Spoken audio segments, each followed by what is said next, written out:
कि ईरान पर तूफानी हमला करने वाले अमेरिका और इजरायल युद्ध के दलदल में बुरी तरह से फंसते जा रहे हैं।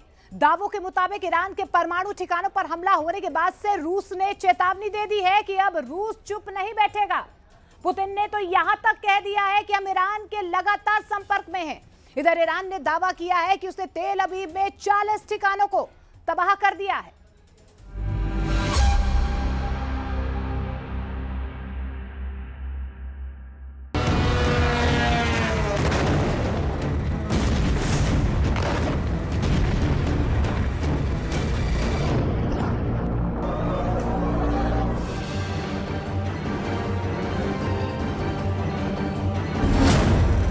परमाणु ठिकाने पर बड़ा हमला, 1500 मिसाइलों से ईरानी कोहराम।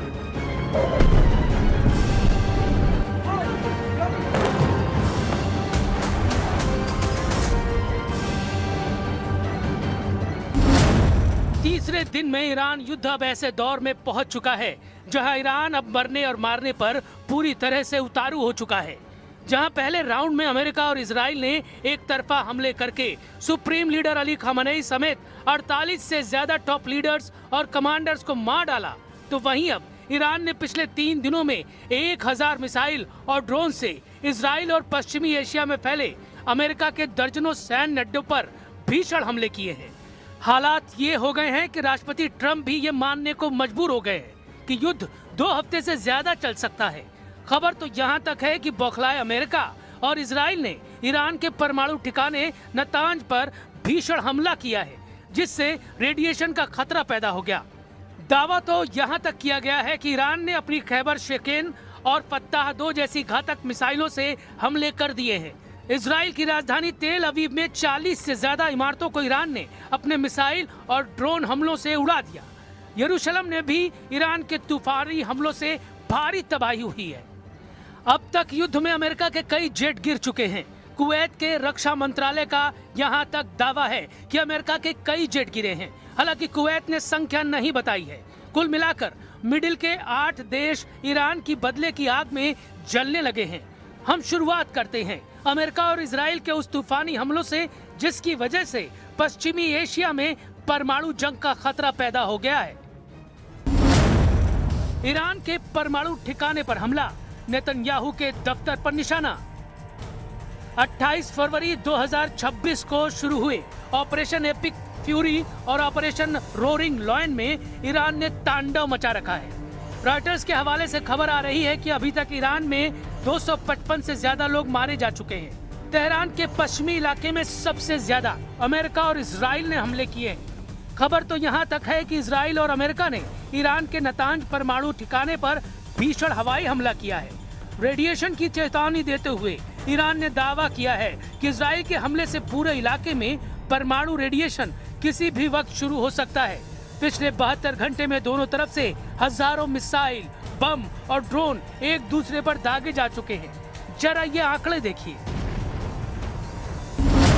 पिछले 72 घंटों में अमेरिका और इजराइल ने ईरान के भीतर 2500 से अधिक ठिकानों पर बमबारी की है। पहले 24 घंटों की रिपोर्टों के अनुसार केवल पहले दिन अमेरिका ने 900 और इजराइल ने लगभग 1200 हवाई हमले किए हैं। ईरान के तेहरान, इस्फहान, कोम, करज और किरमानशाह जैसे प्रमुख शहरों को निशाना बनाया गया है। इजराइल के 200 से अधिक लड़ाकू विमानों, जिसमें F-35 और F-15 ने सैकड़ों टन सटीक हथियार और लगभग 500 से अधिक बड़ी मिसाइलें दागी हैं। अमेरिकी युद्धपोतों और पनडुब्बियों ने 1000 से अधिक टोमाहॉक क्रूज मिसाइलें दागी हैं। अमेरिका ने अपने B-2 स्टील्थ बॉम्बर से 14 GBU-57 बम गिराए।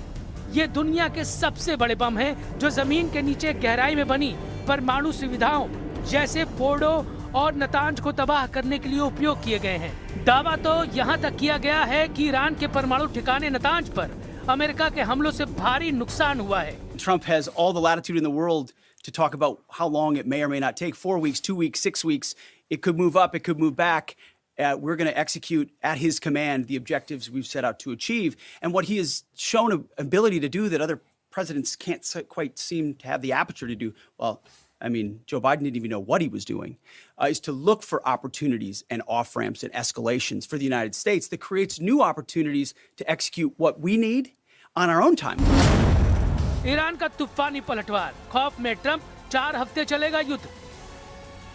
दूसरी तरफ ईरान ने भी इजराइल और अमेरिका के सैन्य अड्डों पर तूफानी हमले किए हैं। कतर, बहरीन, कुवैत, सऊदी अरब, यूएई, साइप्रस और तुर्की में आज ईरान ने इतने तूफानी हमले किए हैं जिन्हें देखकर राष्ट्रपति ट्रंप बुरी तरह से बौखला गए हैं। ट्रंप ने माना कि ये जंग 2 हफ्ते से लेकर 4 हफ्ते तक चल सकती है। हैरानी की बात तो ये है कि जिस ईरान को पहले राउंड के हमलों में हराने का दावा कर रहे थे, वो अब लंबे युद्ध का अनुमान लगाने लगे हैं।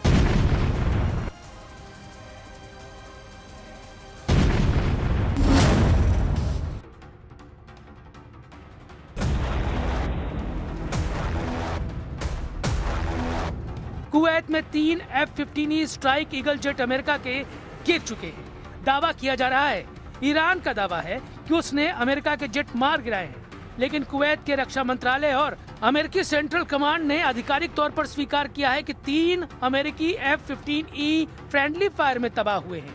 हालांकि पायलट सुरक्षित बताए जा रहे हैं। अगर हम हवाई हमलों के हिसाब से ईरानी हमला करने की क्षमता को देखें तो वाकई ईरान ने कोहराम मचा दिया है। ईरान ने इस वक्त 700 किलोमीटर दूर इराक में अमेरिकी अड्डों पर हमले तेज कर दिए हैं। 750 किलोमीटर दूर कुवैत पर ईरान ने ताबड़तोड़ ड्रोन और मिसाइल हमले किए हैं। 1050 किलोमीटर दूर बहरीन के मनामा में ईरान ने अमेरिका के नौसैनिक अड्डे पर हमला किया है। 1150 किलोमीटर दूर कतर पर सबसे भीषण हमला ईरान ने किया है। यहाँ पश्चिमी एशिया में अमेरिका का सबसे बड़ा सैन्य अड्डे को ईरान ने तबाह कर दिया है। 1280 किलोमीटर दूर यूएई में भी ईरान के हमलों से भारी तबाही हुई है। 1300 किलोमीटर दूर सऊदी अरब की आरामको तेल कंपनी पर ईरान ने तूफानी हमला किया है। इससे सबसे बड़ी रास तनूरा रिफाइनरी को भीषण नुकसान हुआ है। 1460 किलोमीटर दूर जॉर्डन में भी ईरान के हमले से भारी नुकसान हुआ है। 1500 किलोमीटर दूर ओमान में ईरान ने अमेरिकी ठिकाने पर ड्रोन से हमला किया है। अगर बात करें इजराइल की तो ईरान ने 1550 किलोमीटर दूर इजराइल के कम से कम 6 शहरों पर तूफानी हमले किए हैं। अकेले राजधानी तेल अवीव की 40 इमारतों को ईरान ने ध्वस्त कर दिया है, जबकि 1750 किलोमीटर दूर साइप्रस में फ्रांस के अड्डे पर भी ईरान ने मिसाइलों से हमले किए हैं। कुल मिलाकर ईरान ने साबित कर दिया है कि भले ही अमेरिका और इजराइल ने उसका ऐतिहासिक नुकसान किया है, लेकिन ईरान आखिरी दम तक मुकाबला करेगा।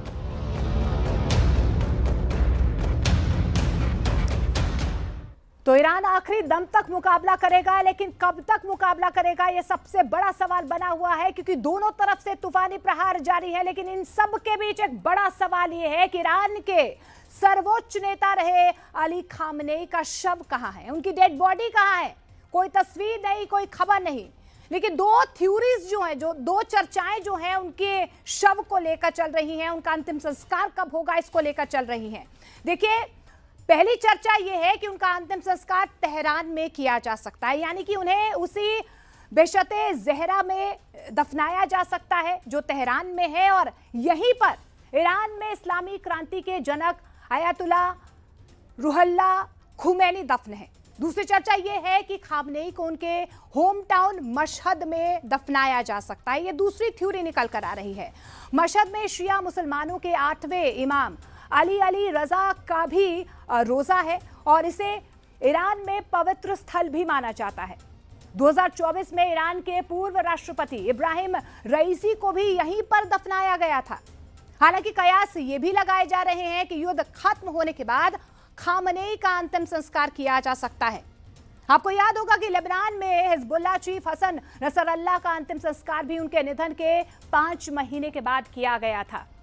आखिरी बार न्यूयॉर्क टाइम्स की तरफ से यह दावा किया गया है कि सिर्फ और सिर्फ डोनाल्ड ट्रंप और बेंजामिन नेतन्याहू ने उनके शव की तस्वीर देखी थी, लेकिन अभी फिलहाल उनका शव कहां पर है और कब अंतिम संस्कार होगा ये सबसे बड़ा सवाल बना हुआ है। लेकिन इन सब के बीच ईरान के मिसाइल हमलों को लेकर इजराइल में हड़कंप मच गया है। नेतन्याहू का कोई भी डिफेंस सिस्टम फूल प्रूफ नहीं रहा है।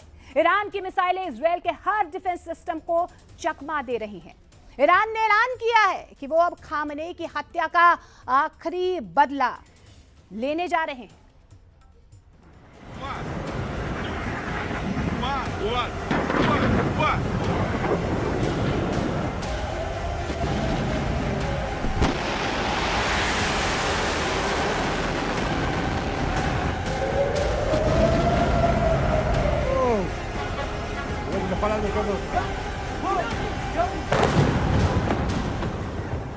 इजराइल में अगला टारगेट कौन है?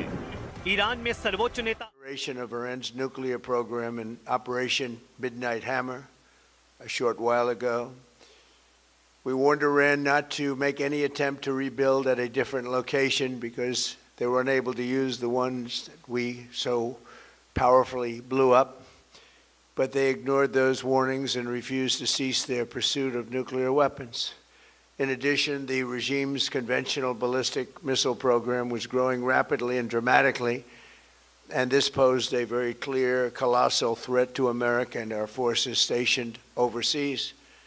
The regime already had missiles capable of hitting Europe and our bases, both local and overseas, and would soon have had missiles capable of reaching our beautiful America.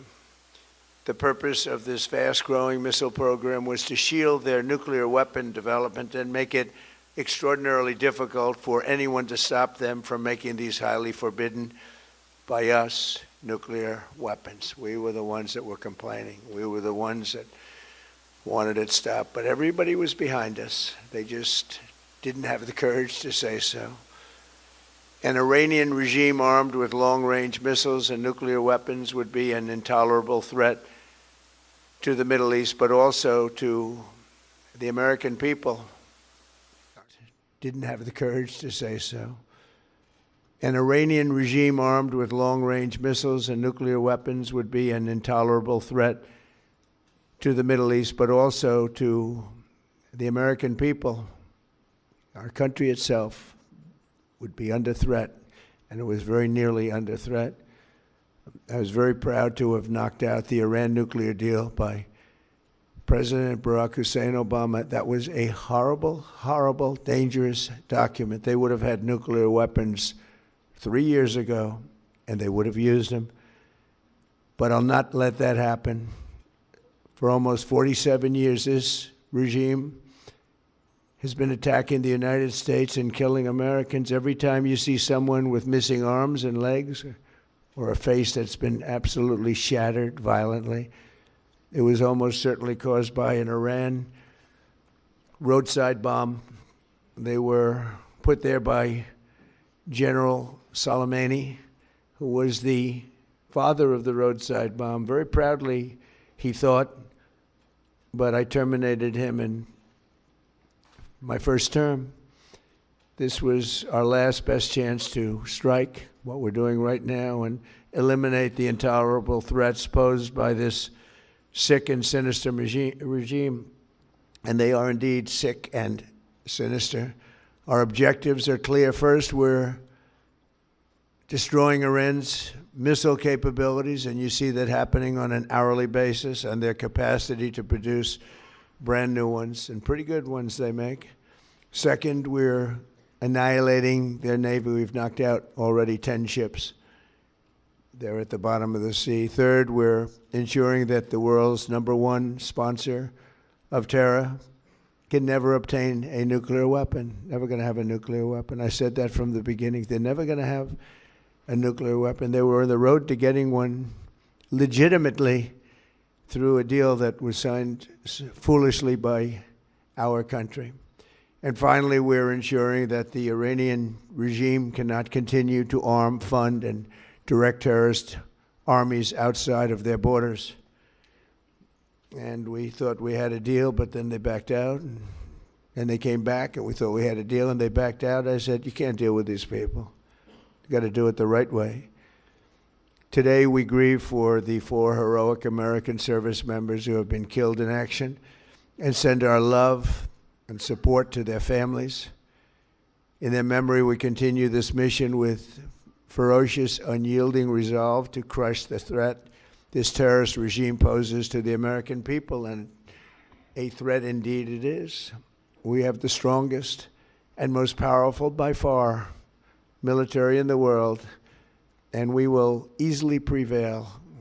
We're already substantially ahead of our time projections, but whatever the time is, it's okay. Whatever it takes, we will always, and we have right from the beginning, we projected 4 to 5 weeks, but we have capability to go far longer than that. We'll do it, whatever Somebody said today, they said, oh, well, if the president wants to do it really quickly, after that he'll get bored. I don't get bored. There's nothing boring about this. Do you agree with that, Pete? I don't think there's anything, Mr. General. I think there's nothing boring about it. Somebody actually said from the media, I think he'll get bored after about a week or two. No, we don't get bored. I never get bored. If I got bored, I wouldn't be standing here right now, I guarantee you that, to go through what I had to go through. We also projected 4 weeks to terminate the military leadership, and as you know, that was done in about an hour, so we're ahead of schedule there by a lot. But please join me in thanking every American service member who bravely is standing in harm's way. They really are incredible, and I just want to thank you. We have a lot of them right here. Thank you very much. Thank you.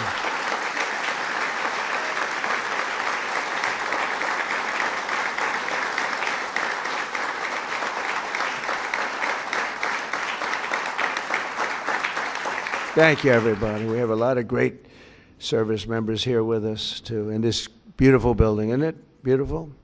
We're adding on to the building a little bit. We're improving the building. See that nice drape? When that comes down, right now you see a very, very deep hole. But in about a year and a half from now, you're going to see a very, very beautiful building. And there's your entrance to it right there. In fact, it looks so nice, I think I'll save money on the doors, because it can't get more beautiful than that. I picked those drapes in my first term.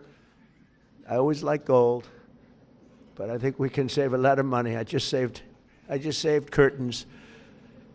But, and it'll be spectacular. It'll be the most beautiful ballroom. I believe it's because I built many a ballroom. I believe it's going to be the most beautiful ballroom anywhere in the world. And when you hear all that hammering out there, you know why the First Lady is not thrilled exactly. She said, will the pile drivers ever stop? You know, they go from 6 in the morning till 11:30 in the evening. Can you imagine? Here? You know what? To me, that's a beautiful sound. She doesn't like it. I love it. You know what? To me, other than here, because we're donating it, not a penny to the taxpayer. It'll be under budget, ahead of schedule. It'll be $400 million or less. Most people say $400 million or more. No, it'll be less. But when I hear that sound, that beautiful sound behind me, it means money, so I like it. But my wife isn't thrilled. She said, this is getting crazy. I said, don't worry about it. We'll be all finished up in a few months. But now for the reason that we're gathered this morning to recognize the unsurpassed courage of 3 really incredible American heroes, 1 living and 2 no longer with us. So together, we recognize the exceptional valor of Master Sergeant Roderick Edmonds. And maybe I could ask your families to stand, because they're beautiful families. I got to meet them, and please.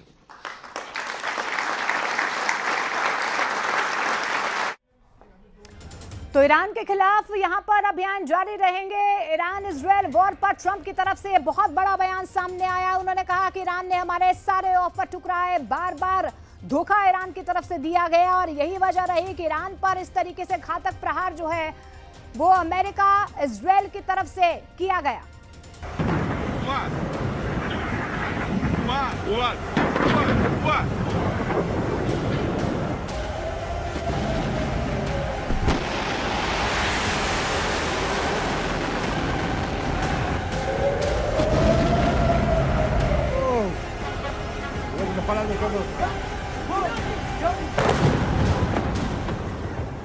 Israel में अगला target कौन है? Iran में सर्वोच्च नेता Ali Khamenei की हत्या का बदला लेने के लिए ईरान कहां-कहां मिसाइल दागने जा रहा है। ईरान के टारगेट पर इस वक्त इजराइल की टॉप लीडरशिप है। इजराइल के प्रधानमंत्री बेंजामिन नेतन्याहू, इजराइल के रक्षा मंत्री इजराइल काट्ज, इजराइल के सेना अध्यक्ष इयाल जमीर और इजराइल की खुफिया एजेंसी मोसाद के चीफ डेविड बार्निया। इन 4 लोगों के खून का प्यासा हो चुका है ईरान। ईरान में हमले हो रहे हैं, इजराइल में मिसाइल गिर रही हैं। जहां इजराइल की खुफिया एजेंसी मोसाद ईरान में एक्टिव है, वहीं ईरान के खुफिया हिटमैन इजराइल में टहल रहे हैं। ये बात नेतन्याहू भी बहुत अच्छी तरह जानते हैं और यही वजह है कि इजराइल इस वक्त ईरान का सबसे बड़ा टारगेट बन चुका है।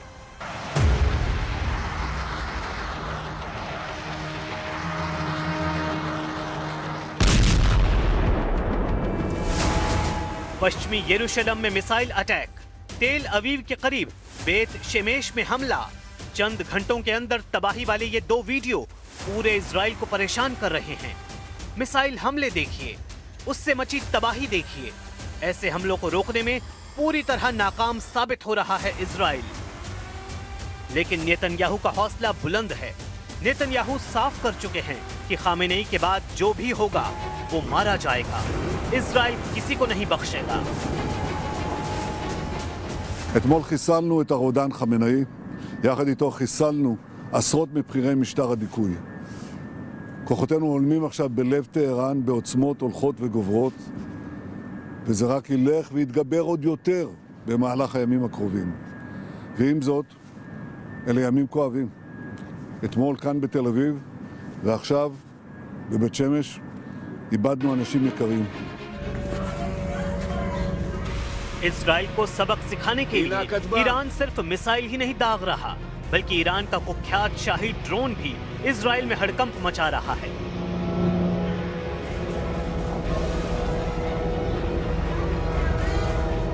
ये वीडियो उत्तरी इजराइल से आया है, जहां ईरान का शाहिद 136 ड्रोन अपनी बदनाम आवाज के साथ तेजी से उड़ रहा है। इजराइल के आसमान में शाहिद ड्रोन के पहुंचने का मतलब है इजराइल का एयर डिफेंस सिस्टम नाकाम साबित हो रहा है। ये ड्रोन 2000 किलोमीटर दूर से उड़कर इजराइल पहुंच गया और इजराइल इसे रोकने में फेल हो गया। ईरान के हमले बता रहे हैं कि उसकी मिसाइल लगातार तैयार है। ईरान पर हर हमले का मुंहतोड़ जवाब दिया जाएगा। इजराइल के शहर ऐसे ही दहलते रहेंगे, चाहे वो तेल अवीव हो, हाइफा हो या फिर कोई भी मिलिट्री अड्डा। ईरान वहां ऐसी तबाही वाले हमले करता रहेगा। ईरान और इजराइल का युद्ध हाइपरसोनिक दौर में पहुंच चुका है। ईरान की हाइपरसोनिक मिसाइलों ने इजराइल में तहलका मचा दिया है। फत्ताह जैसी मिसाइलों का इस्तेमाल तेज हो चुका है और ये इजराइल के लिए बहुत बुरी खबर है। तेल अवीव और हाइफा में हो रहे हमले ईरान की मिसाइल पावर को बार बार साबित कर रहे हैं। नेतन्याहू का मिसाइल डिफेंस या कहें कि ईरान को रोकने वाली सबसे बड़ी फौलादी दीवार अब शीशे में तब्दील हो चुकी है। इस दीवार को ईरान की मिसाइल बार बार चकनाचूर कर रही है। बेत शेमेश में हुए हमले के बाद के हालात देखिए। यहां ऐसी तबाही हुई और इतनी जान गई कि तेल अवीव से लेकर वॉशिंगटन डीसी तक हड़कंप मच गया। यहां पर मिसाइल गिरी तो बंकर तक फटकर तबाह हो गया और वहां मौजूद कई लोग मारे गए। इजराइल को सबसे ज्यादा दहलाने वाली फत्ताह मिसाइल नेतन्याहू के लिए बहुत बड़ी चुनौती बन चुकी है। ईरान की फत्ताह एक हाइपरसोनिक मिसाइल है जिसकी रेंज 1400 से 1500 किलोमीटर बताई जाती है। इस मिसाइल की रफ्तार मैक 15 तक है, यानी ये 18,000 किलोमीटर प्रति घंटे की रफ्तार तक